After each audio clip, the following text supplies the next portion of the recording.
el 1 de julio, nos parece importante poder llevar a cabo esta actividad. Antes que nada, también agradecer a los compañeros del PJ, Andrés, que se acercó, a los compañeros de la CGT. Para nosotros es importante que podamos ampliar siempre, independientemente de los espacios, la idea es que participen todos los que podamos, porque necesitamos fortalecer esa unidad y este espacio de encuentro, así que la verdad que aprovecho también para invitar. El lunes vamos a hacer una actividad ahí, el partido con la CGT, en la CGT a partir de las 7:30, un acto de conmemoración por los 50 años del fallecimiento de Perón, así que están todos y todas invitados también a participar de ese encuentro. ¿Hay un acto formal? ¿En qué horario? ¿No? ¿Es del gusto? No, a las 16 horas. A las 16. Bueno, también por si alguno se quiere acercar quizás, pero lo fuerte es a las 19:30 en la CGT, así que bueno, los esperamos. Yo no voy a extenderme mucho porque la charla está a cargo del profesor Antonio Ciceri, pero bueno, como para decir algunas cosas, algún aporte. Como profesor de historia, ahí justo llegó Lucas también, creo que independientemente, si bien ahora vamos a hablar específicamente del contexto del 74 y de lo que fue el último material, el modelo argentino para el proyecto nacional, creo que es importante hacer un repaso de la historia. Debería ser la historia más en este contexto, un poco lo charlamos también en el encuentro pasado, cuando tenemos un presidente que justamente utiliza ciertos discursos del pasado para intereses del proyecto que representa, básicamente. Y nosotros queremos que la historia justamente tiene que servir para desmitificar ciertas cuestiones también que se instalan en el sentido común con respecto al peronismo, precisamente que le instala la derecha. Hay un dicho muy conocido que es el de Enrique Santos Discépolo, que le dice a Molequito que yo no inventé a Perón, ni a Perón la Milagrosa, sino que lo inventaron tus malos gobiernos. Y también tiene que ver con eso, con hacer un repaso de qué pasaba antes de Perón, antes del 43, por ejemplo. También algo conversamos en el encuentro pasado, como a partir de la conformación del Estado Nacional en 1880, se fue conformando un modelo de Estado, un modelo de país, que representaba a un sector minoritario, que era la oligarquía terrateniente, una oligarquía entreguista que tenía vínculos con Gran Bretaña.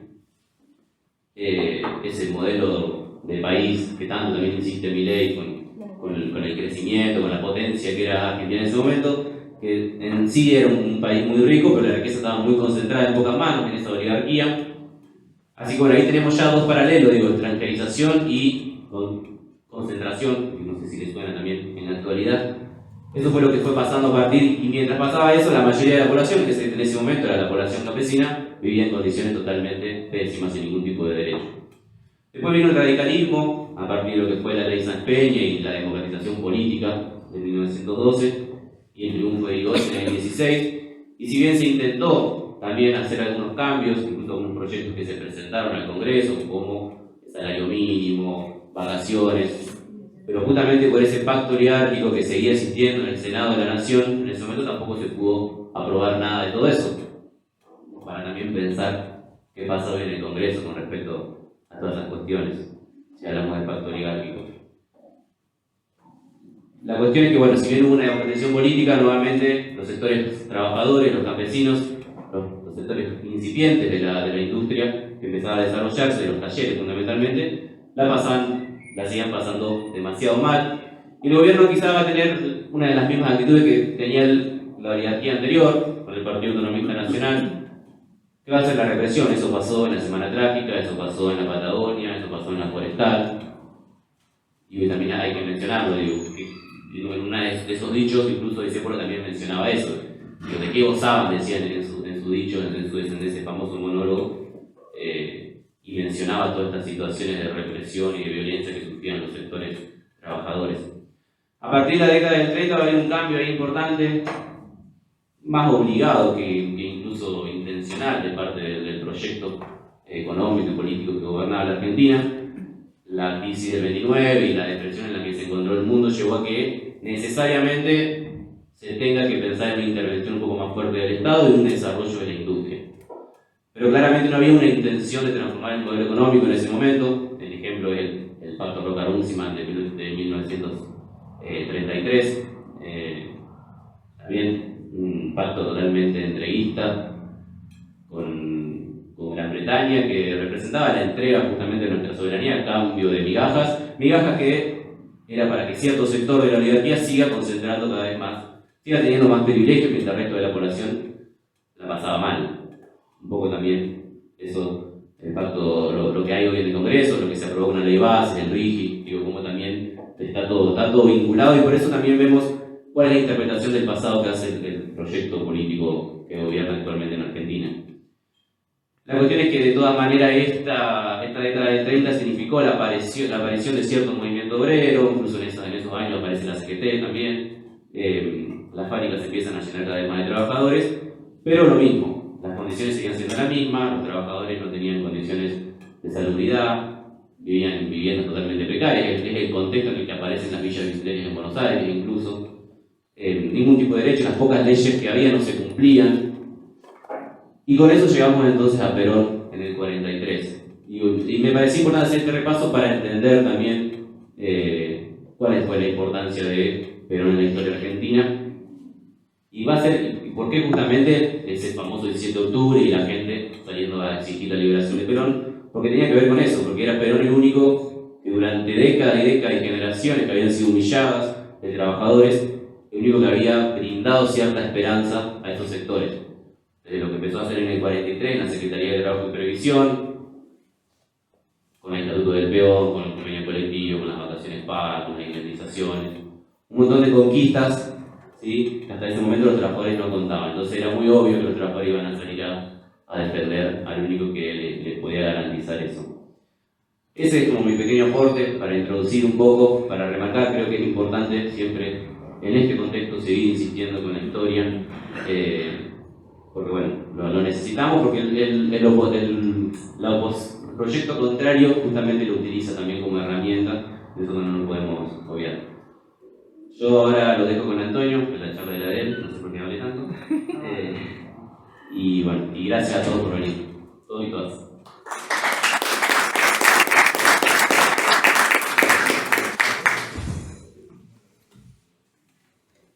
Bueno, buenas noches. Gracias por venir a todos. Bueno, hace bastante frío fuera y sin embargo están acá. Gracias a Tisa una vez más por el espacio y por todo lo que hacen siempre. Bueno, la idea un poco esta noche es dialogar sobre el modelo argentino para el proyecto nacional de Juan Domingo Perón, que es la actualización de la doctrina justicialista peronista. Este documento fue presentado en 1974, un 1 de mayo.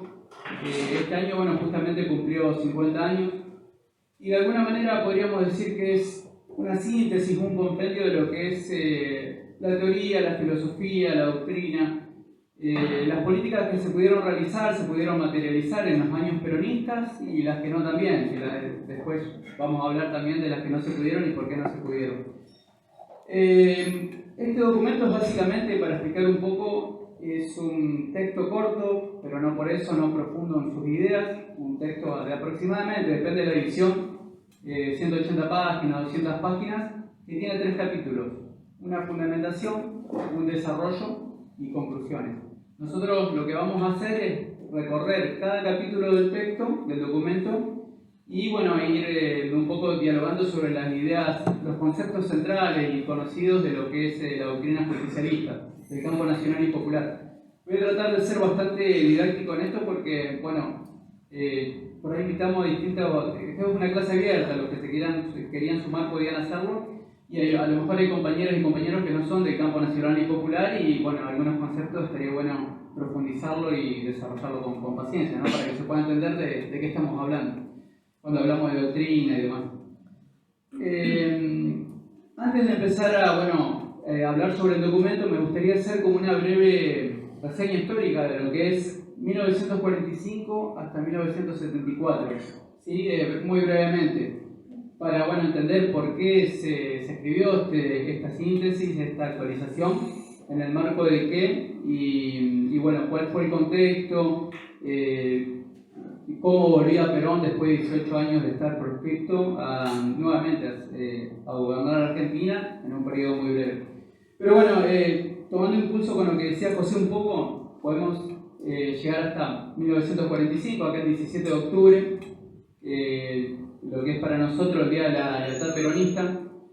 Un 17 de octubre de 1945, previo a eso, una semana antes, Juan Domingo Perón es encarcelado. Es encarcelado por el mismo partido al que él pertenecía, ¿no es cierto?, que era el GO.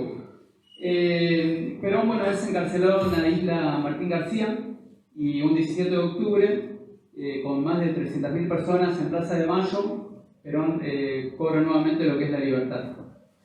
De alguna manera, bueno, Perón, que fue el secretario de Trabajo y Previsión, vicepresidente del GO, empieza a adquirir popularidad, lo que le da la oportunidad de presentarse a elecciones en 1946, ¿sí?, con la fórmula Juan Domingo Perón, Hortensio Quijano. Esa fórmula obtiene el 54% de los votos y le gana a lo que es la Unión Democrática, que estaba, bueno, integrado en la Unión Democrática, el radicalismo, el comunismo, el socialismo, el PDP, el Partido Demócrata Progresista.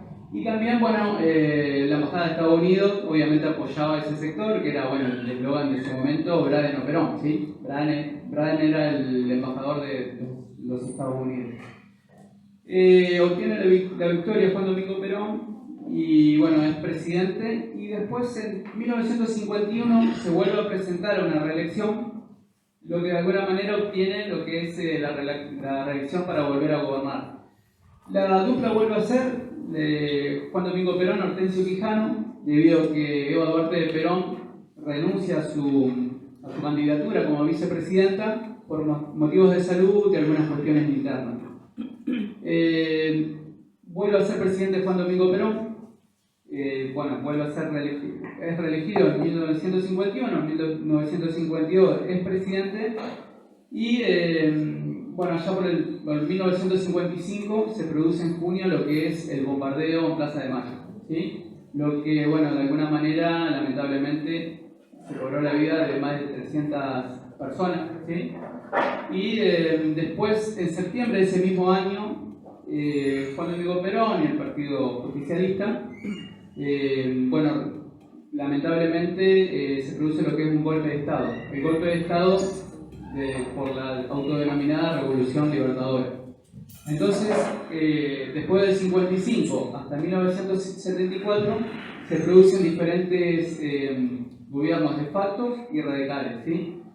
1955, bueno, Leonardi, Aramburo, luego Frondizi, radical, después Frondizi, Guido, gobierno de facto, otro golpe de Estado, después de Guido, Ilía, gobierno radical, luego de Ilía se produce lo que es la triada de gobiernos de facto, de gobiernos anticonstitucionales, que son Carlos Onganía, Lewington y Lanusse.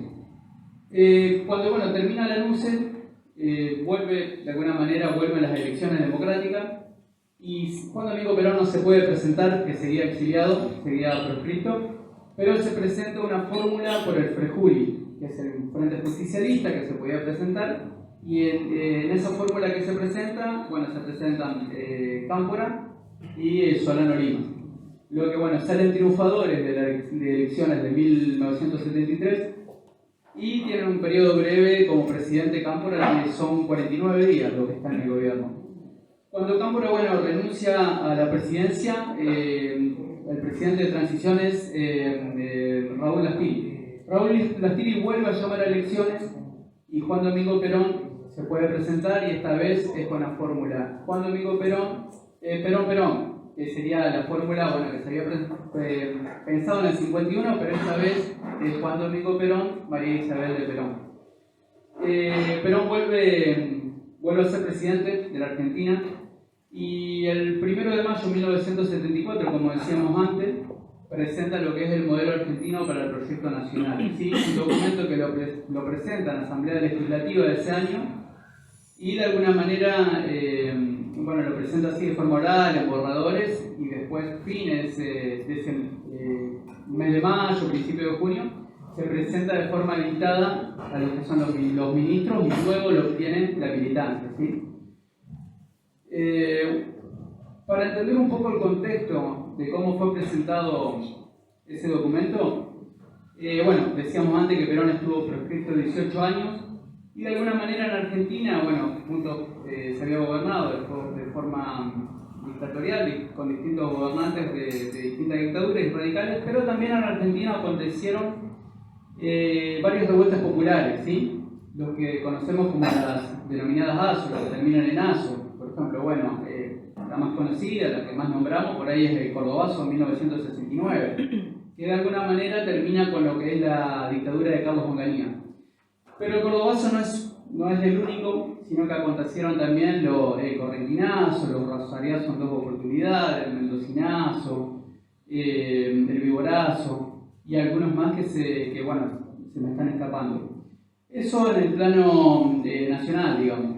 En el plano internacional, desde que Juan Domingo Perón en 1946 obtiene la primera presidencia hasta 1974 que volvía, acontecía en el mundo lo que es la Guerra Fría, ¿sí? La lucha de poder global, digamos, por 2 bloques muy importantes, que eran de la Unión Soviética en ese momento y los Estados Unidos, que eran los ganadores de la Segunda Guerra Mundial. Esto es importante para entender un poco lo que es el clima político, no solamente de la época, pero también para entender lo que es la autodeterminación argentina con respecto a esos 2 bloques de poder. ¿Por qué? Porque, por ejemplo, la Unión Soviética era comunista y los Estados Unidos era un capitalismo liberal. Lo que va a decir Juan Domingo Perón, parafraseando, ¿no? Si la Unión Soviética es comunista y los Estados Unidos es capitalista liberal, nuestra nación tiene que tener autodeterminación. Y esa autodeterminación en la política internacional es la tercera posición. Ni una ni la otra. La tercera posición no va en contra de nadie. La tercera posición, por ejemplo, lo que algunos pueden decir que es la armonía o el equilibrio entre el capital y el trabajo, no es una lucha de clase, por lo tanto no es comunista. Y la tercera posición tiene como eje al trabajador dentro de una comunidad organizada. Por lo tanto no es individualista y no pertenece a lo que es un capitalismo liberal, ¿sí? Entonces, en ese marco, la tercera posición va a ser muy importante para entender la política internacional que tenía el justicialismo y el peronismo. ¿Cuáles son los objetivos del modelo argentino? Básicamente es un llamado a la unidad. Recordemos que se vivían tiempos muy convulsivos, pero que también Argentina necesitaba una unión para cuando obviamente una nación no está unida, eso termina obviamente lo que ya sabemos, ¿no es cierto? El saqueo de los recursos naturales, por ahí la lucha por la soberanía y demás. Aparte de eso, la actualización de la doctrina. Perón iba a decir en este documento por ejemplo, lo que nos puede parecer hoy, por ejemplo, sumamente importante para dar comienzo a una política, año siguiente nos puede parecer muy anacrónico. Después vamos a ver un ejemplo de esto. ¿Qué significa esto? Que la doctrina se tiene que seguir actualizando. Y va a decir él, tanto en Comunidad Organizada, que es un texto escrito en el 1949, como en el modelo argentino, que son los justicialistas los encargados de ir actualizando la doctrina, ¿sí? Entonces, por eso, el modelo argentino.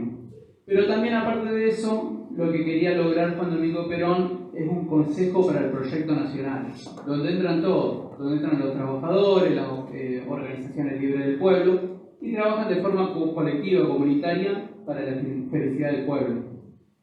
Eso es un poco algo de los objetivos, ¿sí? Se puede nombrar bastante más, digamos. Lo que yo fui mencionando estaba dentro de la primera parte, que son las fundamentaciones del libro. La segunda parte es el desarrollo. Acá ya hablamos de conceptos también muy conocidos como la justicia social. Nuestro presidente actual dice que la justicia social es una aberración, que es robarle a algunos para darles a otra persona. Lo que obviamente no tiene absolutamente nada que ver con la justicia social del peronismo, del justicialismo, sino que la justicia social tiene que ver con la repartición de bienes materiales y espirituales dentro de una comunidad, ¿sí? La justicia social también es garante de derechos, lo que nosotros, muchas veces podemos escuchar en la sociedad, incluso lo he escuchado varias veces, que nos dicen, pero ¿cuántos derechos hay? Ahora todo es un derecho y demás. Está la frase donde hay una necesidad nace un derecho. Y entonces, ¿cuál es la cuestión? Que en un proyecto nacional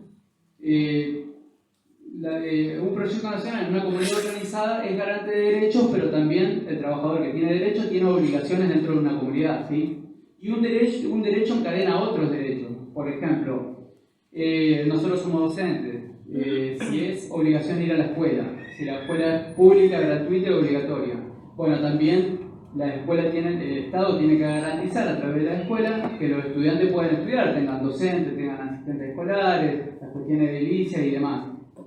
Ahí encadena otro derecho, pero ¿qué pasa? También para ir a la escuela, hoy en día tenemos que tener las calles asfaltadas, por ejemplo, para poder llegar hasta el establecimiento. Y después, bueno, tenés que tener un lugar donde vivir, y si tenés que tener un lugar donde vivir, tenés que tener los servicios básicos para poder vivir, digamos. Pero también tenés obligaciones como pagar los impuestos. Entonces, bueno, la justicia social como un poco engloba todo esto y demás cuestiones, ¿no? Pero esa justicia social se tiene que dar en lo que es una democracia social.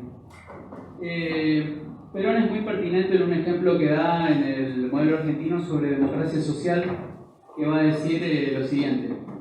Se termina con el feudalismo, se termina con la monarquía, la democracia liberal termina con la monarquía, va a ser la democracia social la que termine con la democracia liberal.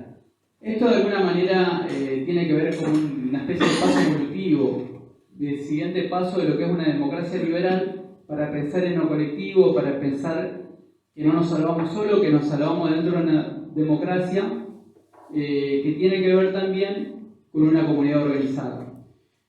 Pero Juan Domingo Perón va a decir que una democracia se debe gobernar de la siguiente manera. Él va a decir 3 puntos que son muy importantes, son fundamentales para entender la conducción de una democracia social. Primero, tener una conducción centralizada. La conducción centralizada lo que va a hacer es planificar políticas públicas, por ejemplo. Segundo punto, una conducción descentralizada o una política descentralizada. Significa que tienen que ser políticas que lleguen al pueblo, pero que estén con el pueblo. Y como tercer punto, el pueblo mismo, que va a ser no solamente la que demande las políticas, sino que la que reciba las políticas y de alguna manera haga sobreajustar esas políticas. Quiere decir que si una política pública no es acorde a lo que demanda el pueblo, bueno, se tiene que volver a ajustar esa política desde la conducción, desde el primer punto, desde la conducción centralizada. Entonces esos 3 puntos van a trabajar articulados para gobernar una democracia social. Pero esa democracia social se tiene que dar también en el marco de una comunidad organizada, digamos. Y este es un concepto muy clave del justicialismo que muchas veces la escuchamos, que Perón iba a decir también acá en el documento: el trabajador es principio y fin de una comunidad organizada. ¿Qué significa esto? Que el trabajador de alguna manera tiene que sentir como propio un proyecto de país, un proyecto de nación, pero para sentirlo como propio tiene que ser parte de ese proyecto, digamos. Y para ser parte de ese proyecto, el trabajador no solo tiene que trabajar y aportar a esa comunidad, sino también tiene que ser beneficiario de esa comunidad. Entonces la comunidad organizada, que es un concepto filosófico, digamos, ¿no? A alcanzar, a desarrollarse. Si se desarrolla toda una comunidad, ahí está realizada la comunidad organizada. Si se desarrollan algunos, un grupo, en detrimento de la felicidad del pueblo, de los demás, esa comunidad organizada no está desarrollada, digamos. Entonces, bueno, la idea filosófica de la comunidad organizada sería justamente esa. ¿Quiénes van a entrar en la comunidad organizada? Bueno, todo el pueblo, los trabajadores, pero van a ser fundamentales las organizaciones libres del pueblo. Hoy podríamos entender como organizaciones libres del pueblo las organizaciones sociales, los sindicatos, una capilla del barrio, un club del barrio, ONG, merenderos, comedores y todos los que puedan trabajar de alguna manera para la felicidad del pueblo y de esa comunidad organizada, ¿sí? Que esto va a ser de manera orgánica, de manera colectiva, no de manera individual, no pensando de forma individual, digamos. Hay un concepto, bueno, voy a hacer un paréntesis con esto de comunidad organizada, ¿no? En 1949, Perón primero escribe con otros intelectuales un texto que se llama Comunidad Organizada, y es muy importante para entender, digamos, las primeras políticas del primer gobierno de Perón. y lo que iban a ser las políticas para el segundo gobierno de Perón, que luego es truncado por la autodenominada Revolución Libertadora. Ese texto Comunidad Organizada, que es bastante complejo de leer, digamos, se presenta en el marco de un encuentro filosófico, pero de alguna manera reúne lo que van a ser las políticas que se pudieron ejecutar y las que no, ¿sí? Y de alguna manera, junto con la Constitución Justicialista de 1949, institucionaliza y le da un marco legal a lo que van a ser las políticas peronistas y justicialistas. Esa Constitución de 1949, bueno, después de la dictadura del 55, obviamente se da de baja y se vuelve a la Constitución del siglo XIX, del fin del siglo XIX. Dentro de la Comunidad Organizada, Perón, bueno, esboza un concepto que tiene que ver con la familia. Acá podemos hacer algunas relaciones, ¿no? Bueno, escuché que hicieron algunas relaciones con lo que es el concepto de familia que tiene el Papa Francisco, y dice que la primera célula de la sociedad es la familia, y luego de eso se sale a algo más grande que es la sociedad, lo que se podríamos decir la democracia social en el marco de una comunidad organizada. Pero la familia que de la que hablaba Perón, obviamente es una familia tradicional, digamos. Obviamente Perón era un ferviente católico, ¿no es cierto? Y él hablaba sobre la familia tradicional. Lo que hoy podemos discutir o dialogar sobre el concepto de familia que tenemos hoy, ¿no? ¿Quiénes forman la familia? ¿Cómo está formada una familia? Que eso, a medida que fue cambiando el tiempo, bueno, fue cambiando, digamos. Pero Perón va a ser muy pertinente en lo que yo ya había dicho antes, ¿no? Que la doctrina se tiene que seguir actualizando. Y esa actualización la hacen los justicialistas y es justamente lo que estamos pensando hoy, lo que podemos pensar ahora y lo que podemos pensar después, entre todo en el debate que se viene después. Algunos conceptos que pueden quedar anacrónicos y que se pueden seguir discutiendo, ¿sí? Esa es la idea, bueno, de la actualización, por eso este documento.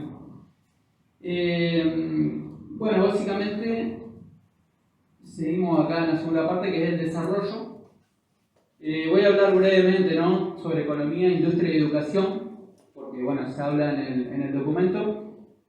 Por cada punto, si hay algún especialista de cada punto, estaríamos horas, pero yo voy a hacer como menciones breves como para entender de qué estamos hablando.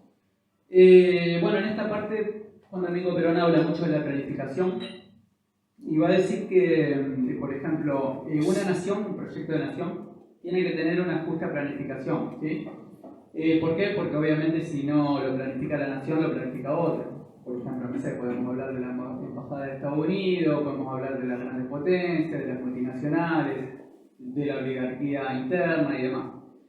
Si hablamos de planificación, tenemos que mencionar que en los gobiernos peronistas aconteció el primer plan quinquenal, en el primer gobierno de Perón, el segundo plan quinquenal, que es justamente cortado por la dictadura del 55, y lo que iba a ser el plan trienal, que eran para los años que le quedaban de gobierno desde 1974 en adelante a Juan Domingo Perón. Bueno, después en julio de ese mismo año muere Juan Domingo Perón y en 1976 acontece la dictadura del proceso de reorganización nacional.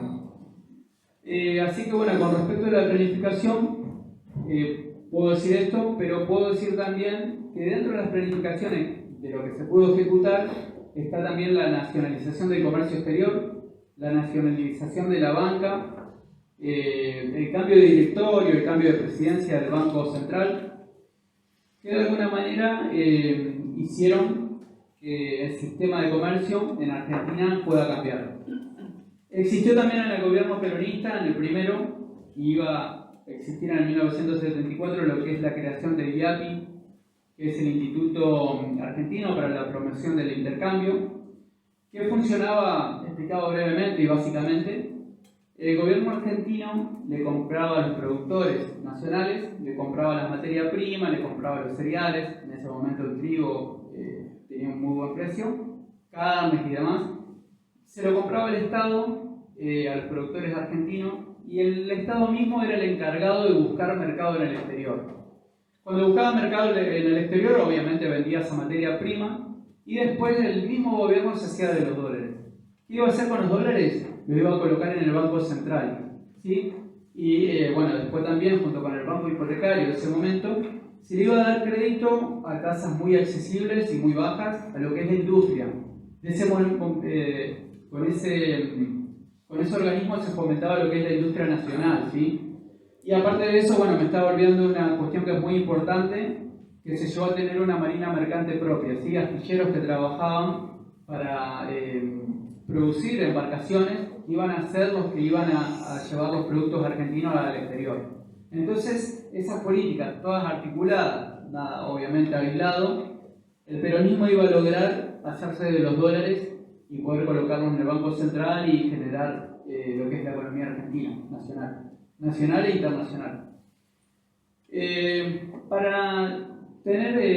Para fomentar la industria, digamos, y también desarrollarse un país, lo que un país necesita, es bastante obvio lo que voy a decir, pero es hacerse de tecnología, de mucha tecnología.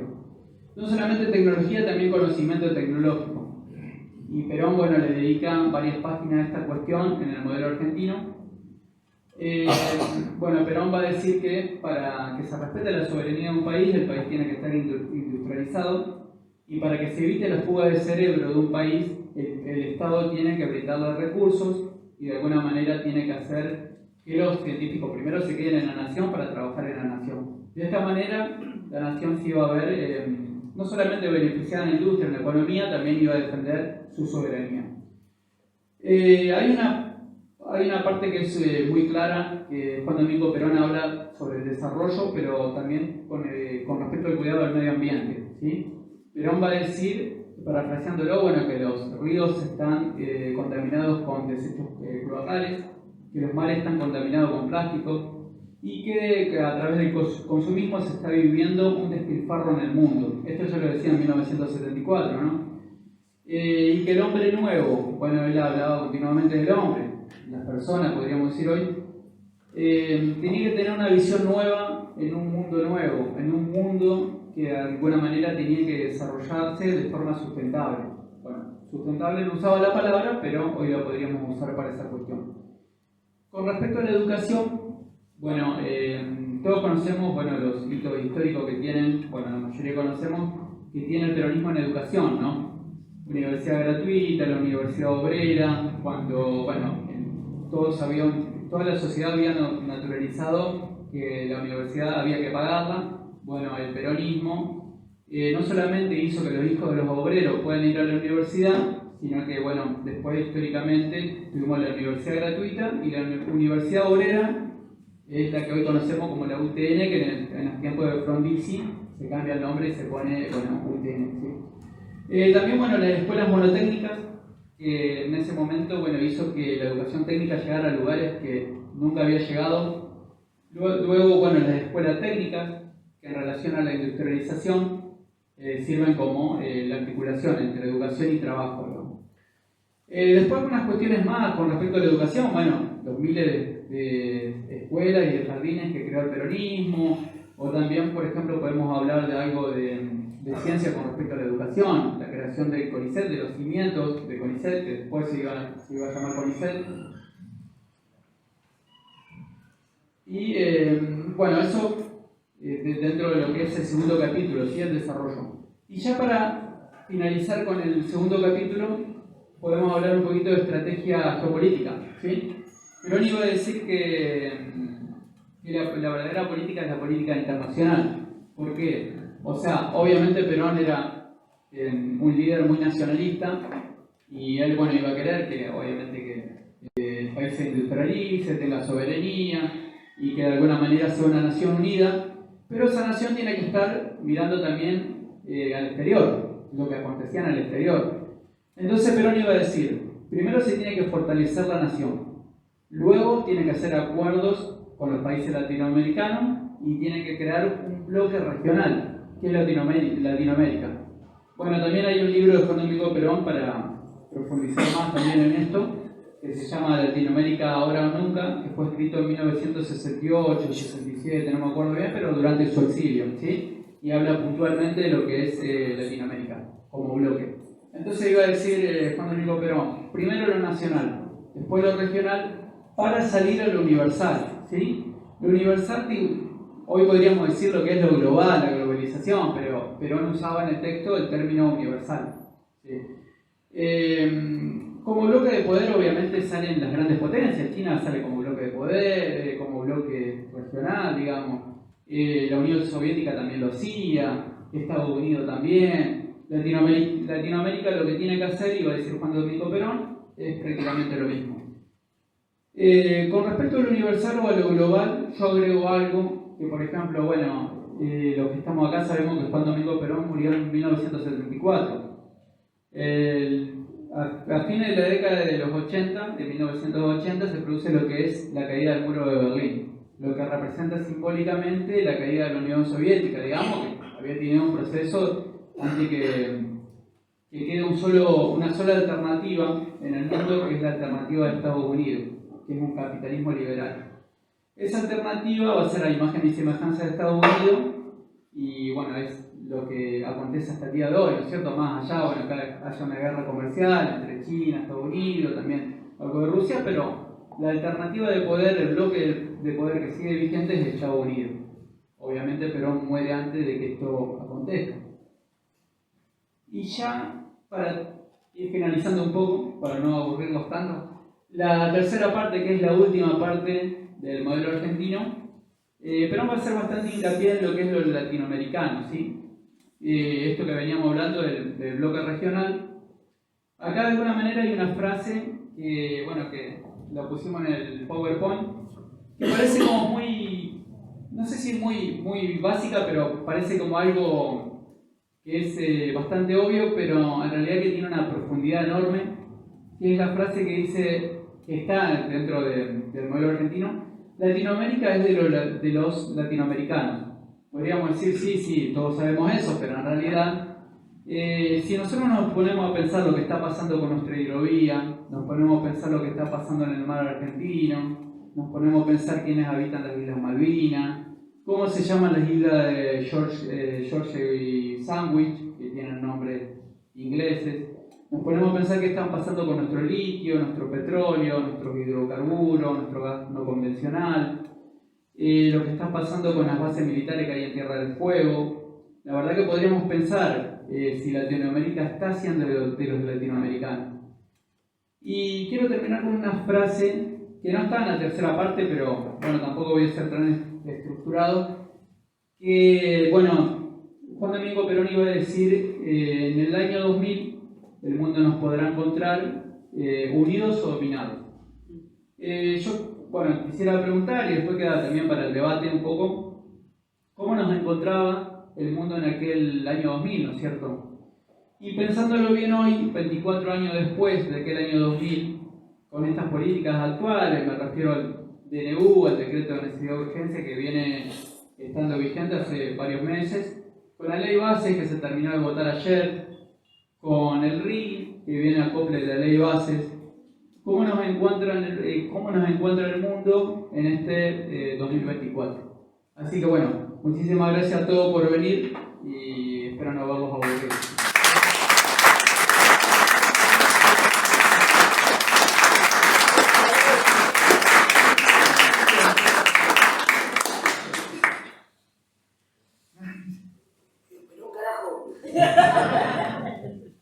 Bueno, la idea ahora es un poco abrir el debate para ir conversando. Si alguien tiene algún aporte, alguna pregunta, algún comentario, levanten la mano y vamos charlando.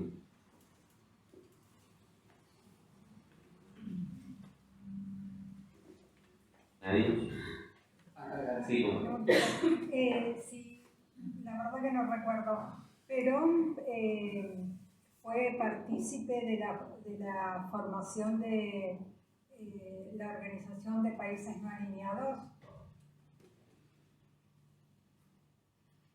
Yo creo que, no sé, Lucas, profe, no participó. O sea, acompañó, pero no participó. No participó el peronismo. ¿No participó Argentina? Sí, era la tercera posición, pero no participó, me parece.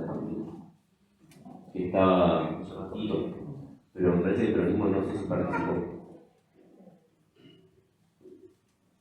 Porque era mucha cantidad de países.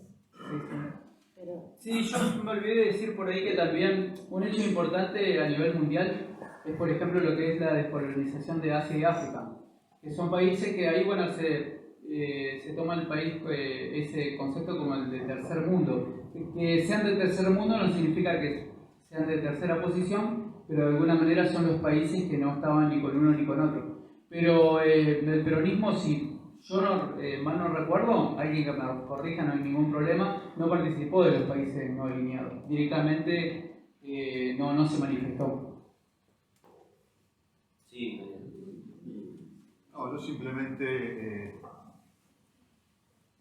sí que celebro esto en función de retomar el legado filosófico de Perón, porque nuestra historia la podemos resumir antes de Perón y después de Perón. Si el peronismo viene a irrumpir, por eso tenemos los quilombos que tenemos, ¿no? Por otra parte. Pero digo, este es el legado filosófico que quedó trunco, porque justamente Perón lo presenta el 1 de mayo y el 1 de julio muere. Y nadie retomó esto, ¿no? Como tampoco el Congreso, la Constitución del 49, que había hecho una reforma mucho más avanzada, más en el contexto social, donde la premisa era que el pueblo sí deliberaba y sí gobernaba también, que es una reforma que también nos debemos en nuestra Constitución, ¿no? Porque la Constitución nuestra dice el pueblo no gobierna ni delibera, sino a través de sus representantes. Y ya sabemos que nuestros representantes, salvo cosas de excepciones, la mayoría juega al coloniaje, es decir, juega la entrega, a la venta. Hoy lo estamos viviendo patente, ¿no? Y este Perón filosófico y el Perón profeta, porque mucho ya en esa época él profetizaba lo que hoy estamos viviendo. Ella lo decía concretamente, que van a venir con nosotros o sin nosotros, pero van a venir por el agua, por el litio, todo. Y la tercera posición, que es justamente eso, lo que vos explicabas, profe, al comienzo, es decir, no era ni el comunismo ni el capitalismo, era el peronismo. Y creo que hoy, más que nunca para el peronista o para quienes integramos los movimientos nacionales y populares, debemos volver a esto y debemos rescatar la propuesta de comunidad organizada como alternativa y como salida al sistema de vida capitalista, individualista, salvaje, predador, qué sé yo, que impera en el mundo. Ahora, es fácil entenderlo y comprenderlo, lo difícil está en cómo construirlo. Y en lo personal yo lo sumo también a la salida del capitalismo como la filosofía de vida milenaria de los pueblos originarios que se condensan en el buen vivir, ¿no? Comunidad organizada para el buen vivir. Y creo que ahí, de alguna manera, y tomando las enseñanzas y la filosofía peronista y el legado peronista de Juan Domingo Perón, creo que con la patria grande, la Unión Latinoamericana, el continentalismo, que eso hablaba mucho Perón, porque las corporaciones nos hizo mucho más fuertes que los propios estados. Creo que no es decir, lógicamente hay que conocerlo, hay que profundizar en esto, pero me parece que los argentinos, y no sé por qué, o creo entenderlo que por ahí un afán de hacerle el juego al poder por cuestiones de conveniencias personales nada más, hoy seguimos teniendo los problemas que tenemos, porque la avanzada que hay de los Estados Unidos hoy, que siempre nos consideró como su patio trasero, hoy se considera como parte del propio Estado norteamericano, o que esta parte del mundo geoestratégicamente o geopolíticamente, pasos bioceánicos, es muy apetecible y el control de ello le daría su preponderancia a nivel de... Por eso Perón también decía, la política verdadera es la política internacional, la política nacional es de cabotaje.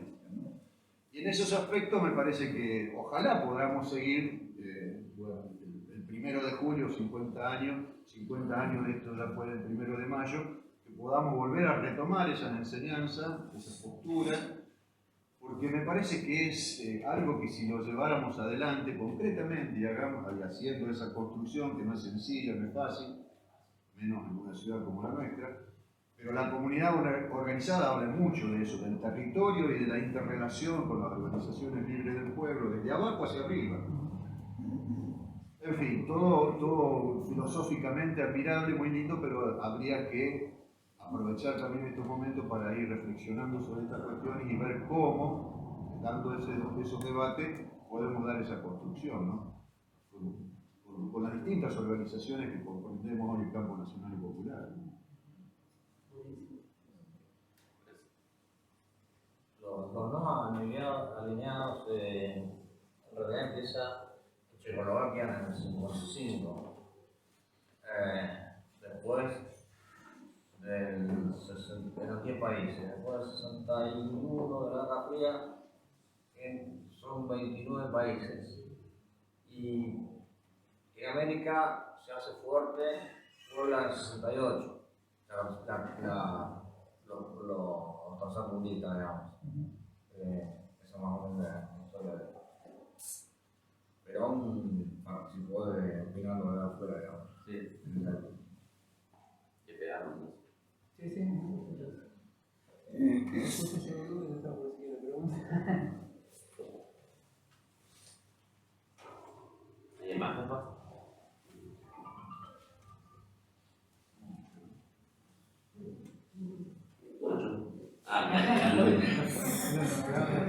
No, voy a tomar la palabra del año porque me parece que siempre los encuentros sirven para reflexionar, ¿no? La gran delegado Perón, que cada vez que uno toma la lectura siempre va descubriendo cosas nuevas. Digo, y voy a ser autorreferencial porque no quiero involucrar a nadie, no por querer serlo, porque va hacia una autocrítica.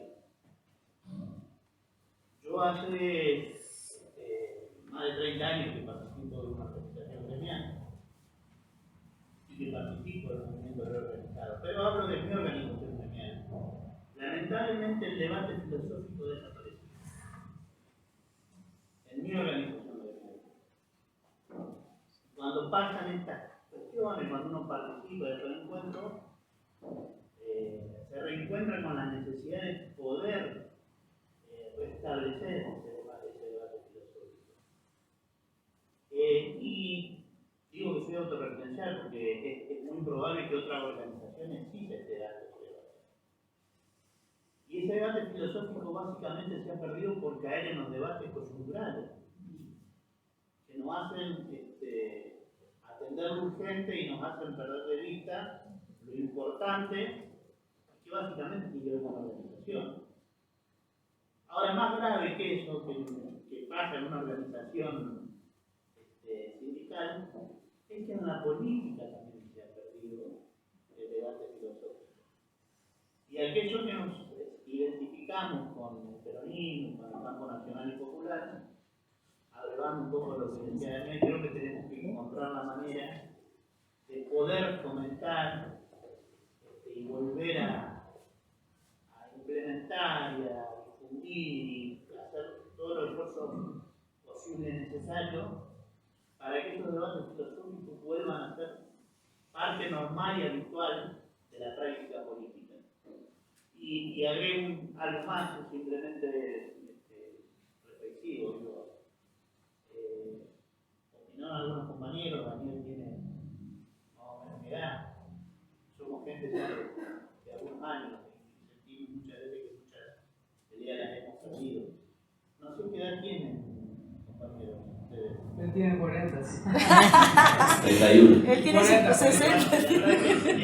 Celebro que hemos estado acá, en este lugar, y que haya compañeros jóvenes que sean los que estén dando esta posibilidad. Creo que también nosotros, desde nuestra edad y de haber transcurrido, atravesado muchas etapas, también tenemos que encontrar la forma de darle la oportunidad a los jóvenes, porque vivimos quejándonos respecto a que no encontramos cómo acercar a los jóvenes. Y bueno, si no le damos los espacios, seguramente no se van a acercar nunca.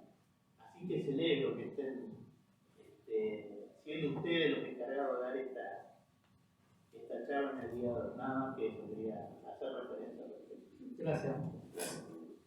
Yo, eso, un comentario con respecto a lo último, creo que también tiene que ver con eso, digo, lo que nos falta para llegar más a la juventud, es que al perder justamente estos debates filosóficos, se pierde también la posibilidad de volver a enamorar a la gente. En esto acá de la coyuntura política, de la rosca en la que hemos entrado muchas veces, no hay una motivación, digamos, que lleve a los jóvenes a, bueno, me voy a comprometer en esta militancia porque entiendo que, bueno, es para un proyecto futuro. Digo, si no hay esa motivación de nuevo y ese enamoramiento con un proyecto que realmente sea transformador de la Argentina, porque es lo que necesitamos. Creo que a grandes rasgos, los días estuvimos en una charla ahí en Pestrán con el compañero Correa de Buenos Aires, que lo que planteaba es que la estructura económica, el sistema estructural de Argentina no se modificó, ni tampoco el dominio de los monopolios. Y tenemos que volver a hablar de ciertas ideas claves, como por ejemplo el nacionalismo, la soberanía, que parecen cosas por ahí muy básicas, pero es la manera también de volver a enamorar en un proyecto común a la juventud, porque si no, no hay posibilidad. La motivación tiene que ser con la coyuntura, con el día a día, con la rosca, con lo electoral, y es muy difícil que los jóvenes se sumen a eso. Me parece que tiene que ver también por ahí, por eso creo que es necesario. Estamos viendo que hay muchos compañeros y compañeras de otras organizaciones que están también apuntando a esto, y me parece que enhorabuena, y por eso también nosotros generamos esta herramienta y estos espacios. Así que bueno, gracias por ese aporte. ¿Alguien?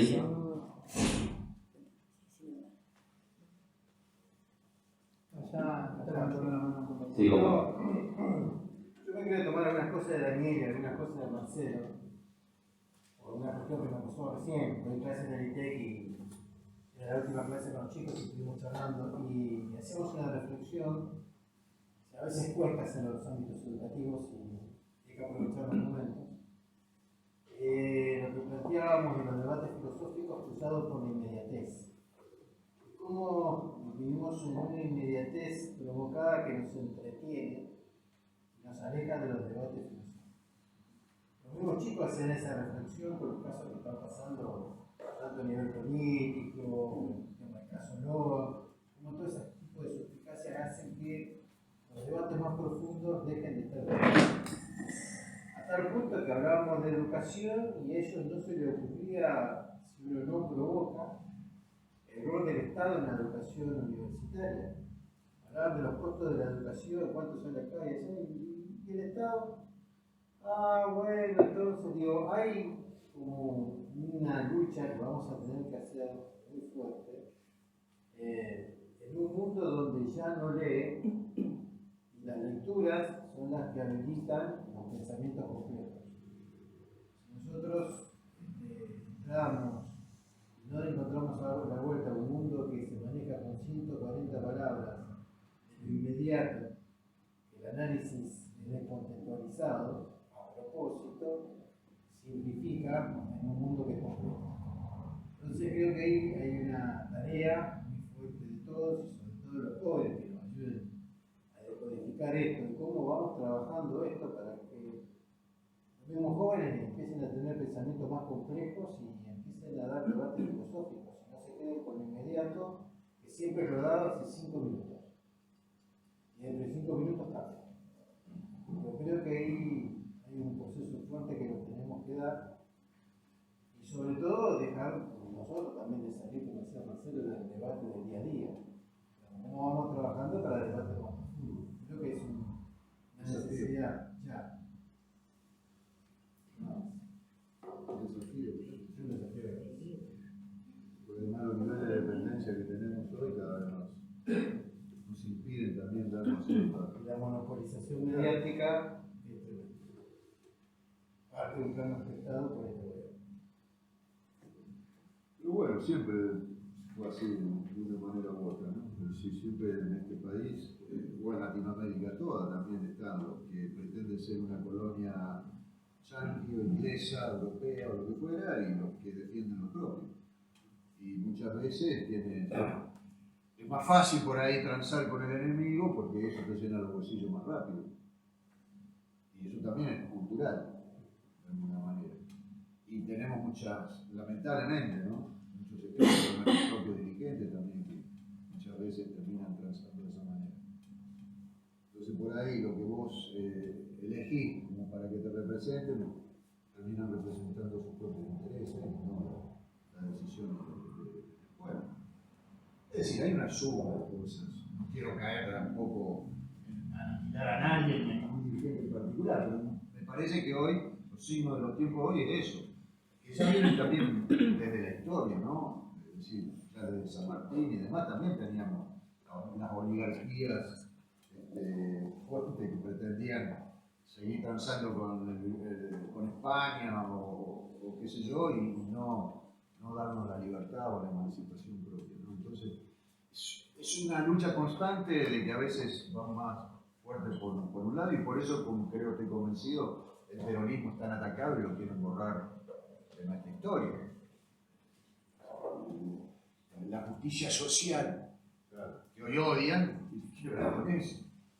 Todo lo que es social, todo lo que es el bien de la tierra, es decir, como bien social, porque también en el 49 se había estructurado eso, no la propiedad privada y la tierra de su dueño y no la hacen producir y demás. ¿Para qué tenerla así? Si ya es una cuestión agraria, no, la tierra es para cultivarla, para prosperar, para el desarrollo, ¿no? Habría que dar una charla de la Constitución del 49, porque cuando la derogan la Constitución del 49, que volvemos a la Constitución liberal del 73, volvemos al FMI, entiendo que también se deroga para ir a las privatizaciones. La Constitución del 49 está bastante obligada. Justamente estábamos charlando con la compañera Dori, con José, justamente hacer una comparación. La utilización de los recursos. Sí. Conocerla. Además, mucho se habla de la Constitución del 49, pero poco se conoce. Claro, poco se conoce, sí. Por ahí los que tienen mucho conocimiento en leyes también que puedan aportar estaría buenísimo. La Constitución del 49 porque fue la niñez, la ancianidad, una base. La derogaron y después todos los demás partidos aprobaron la otra Constitución y el único que agregaron es el 14 bis. Claro. Y que en el fondo es lo único que se habla, por más de que sea un artículo clave, pero es lo único que se conoce, el 14 bis, como lo que quedó del 49. Y fuimos al FMI, que esa Constitución no lo hubiese permitido. No, claro. Y el único artículo que se logró cuestionar. Acá el Pocho. Sí, 8. Está muy buena la charla. Pero lo que nosotros hemos perdido es la batalla cultural. Y cuando hablamos que perdimos la batalla cultural, por ahí me miran como saco de toposo. Pero todo esto, el proyecto modelo nacional, es importantísimo. Y es verdad que los viejos que venimos de la militancia de la mitad de los 60 y los 70, no logramos masticarlo y demás, porque una parte la teníamos hecha, porque los que siempre fuimos peronistas, y voy a hacer una salvedad, nosotros hablamos del justicialismo porque ese fue el nombre que recibió el partido para poder participar de las elecciones en el año 73. Las cuestiones electorales. Las cuestiones electorales. Y todo eso que parece nada es un montón, porque ahí vemos cómo el poder hizo lo imposible para que no participemos, el pueblo pueda participar de alguna elección. Entonces, para poder participar, el partido se llamó, en vez del Partido Comunista, Justicialista. Ya había pasado, desde el 55 en adelante, para poder participar, se llamó Partido de Bandera, y un montón para poder participar. Y todo esto que hablamos, como recién decía de la Constitución del 49, vemos que los viejos acompañar en la enseñanza, en la militancia de las unidades básicas, de los grupos, como este es un espacio especial para poder discutir, porque no hay que tener miedo a discutir. Si no, yo no hablo de política, yo soy apolítico. No hablemos nada, digo, ninguno somos políticos. Yo voy a comprar el pan y si me dice que el pan vale el precio, no puedo discutir. Eso es ser política. Sería partidario. Sí. Sería partidario que no es Bueno, de ningún pero partido, está muy los de llamados moda, independientes, ¿no? Pero está muy de moda hoy. Está mal dicho, claro, político Hay no. muchachos que vos le preguntás, no, yo soy apolítico. ¿Cómo va a ser apolítico? Está mal dicho. Sos un idiota si sos apolítico. No te defendió con pero o no. Eso somos terroristas. Creo que hay algunos que dicen político y Sí, son Unos son los más graves.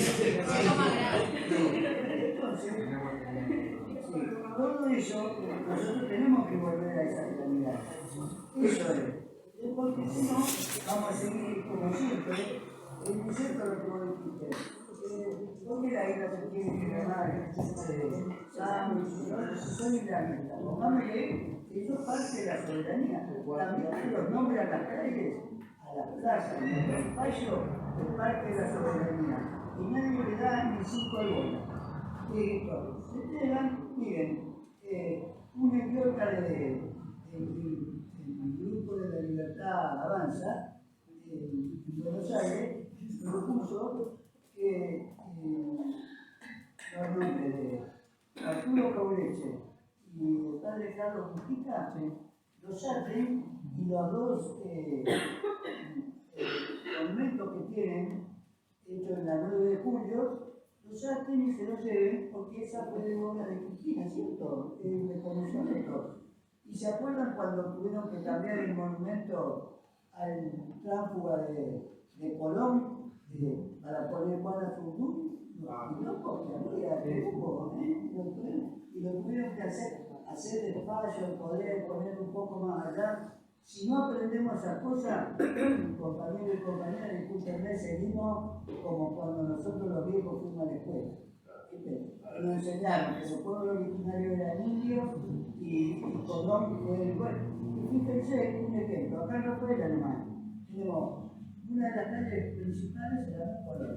La escuela Colón. La escuela Colón. A ver. Nos falta el club, ¿no? Todo eso parte de la batalla cultural. Eso parte.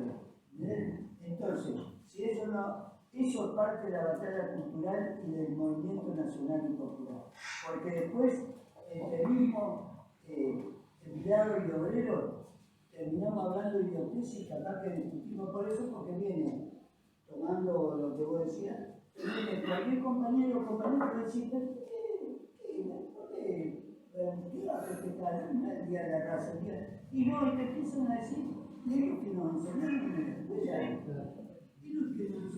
Yo siempre cuento una de las tantas que nos tocó a los que venimos muy abajo y pudimos llegar al secundario, lo que me pasó ya en la primaria. Tenía 8 o 9 años y yo no sabía que San Martín le había dejado en su testamento el sable a Juan Manuel de Rosas. Y yo lo leí y le pregunté a mi abuelo, que mi abuelo me dijo, sí, los hijos, así. Bueno, yo dije, acá, con la profesora, con la maestra del pelo, saco un libro. Se metió sabe todo. No broma. Sí, la maestra, yo me dije, bueno, sí. Vos sabés que me fui tan mal, eso es algo que me quedó. Nunca, ¿cómo? Me dijo que era de todo. Después me mandó a hacer la quinta, ¿cómo iba a decir eso que lo ofendía a San Martín? Claro, desde Rosas se hablaba de la primera tiranía. Sí, y de Perón la segunda tiranía. Yo siempre cuento que en la secundaria nos daban educación democrática y tuvimos casi toda la secundaria con gobierno militar. Y teníamos en el libro del tercer año la primera tiranía y la segunda tiranía. ¿Cuál era la segunda tiranía? La de Perón. La primera Era de Rosas. la segunda de Perón. Y teníamos unos profesores con los cuales discutía, y lo poco que discutíamos, yo fui al Nacional. Bueno, así nos iba también. Entonces, todo eso parte de la batalla cultural. No me estoy poniendo como ejemplo, pero digo, tenemos que discutir y acompañar, porque si no pasa lo mismo que nos dicen. Acá vive el negro, sacarle, porque aparte hasta eso impusieron. Este es un bolita, que es de peluca, el otro un paraguas, se ve que los argentinos somos los mejores de los mejores. Entonces, ¿por qué vamos a hablar de lo que decía Perón en Latinoamérica ahora o nunca?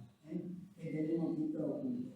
Y acá los que nacimos y nos criamos en esta ciudad, sabemos lo que cuesta a los que son un poco morochos. Viste que ahora, para quedar viendo, te dicen que son negros, te dicen que es marrón. Todas esas pelotudeces. Pocho, creo que es así, incluso lo vinculo con lo que dijo Marcelo del debate filosófico, porque nosotros perdimos esa batalla incluso siendo gobierno, y creo que ahí también tiene que ser la reflexión, porque hubo años y años donde desde arriba incluso hubo un marco incluso jurídico, leyes, medidas que se tomaron que intentaron justamente una reinterpretación del pasado un poco más humanista o más vinculado, digamos, a lo que nosotros entendemos, digamos, que pasó, y sin embargo, digamos, acá abajo, como que nos dormimos un poco en los laureles, y hoy en día vemos que el gobierno actual está dando esa batalla, y me parece que no hay que subestimar, también lo decía la otra vez, los discursos de la historia que lleva a cabo Milei cada vez que puede, porque tiene que ver con esto. Entonces me parece que hay que tomar como ejemplo lo que nos pasó, así como un montón de cosas, pero digo, esto acá del pasado, de lo simbólico, tiene que ver también con qué hacemos nosotros acá abajo, porque si no siempre estamos como pensando que la cuestión es de arriba, pero arriba yo creo que durante los años del kirchnerismo se generó un cierto marco, y sin embargo no alcanzó. Pero no alcanzó, creo que por también el rol que tenemos que jugar nosotros acá en sí, eso. Pero también como que el debate filosófico se dejó de dar en varios partidos. Yo, por ejemplo, si fuera un militante socialista, la verdad que sentiría vergüenza del frente. Porque nunca te imaginás que soy un socialista con un pro que decir que filosóficamente no nos parten. Entonces ves que ese debate se termina de dar y faltan un montón de otros partidos políticos. Sí comparto que Milei lo está instaurando bastante, porque si vos preguntás, bueno, ¿por qué votás un partido como el de Milei? Y te dicen, y mira, porque lo que tiene es el déficit cero, o tienen algunas cuestiones filosóficas que te las explican, a diferencia de por ahí otros partidos políticos que decís un votante y no te dice una respuesta que tiene que ver con la doctrina.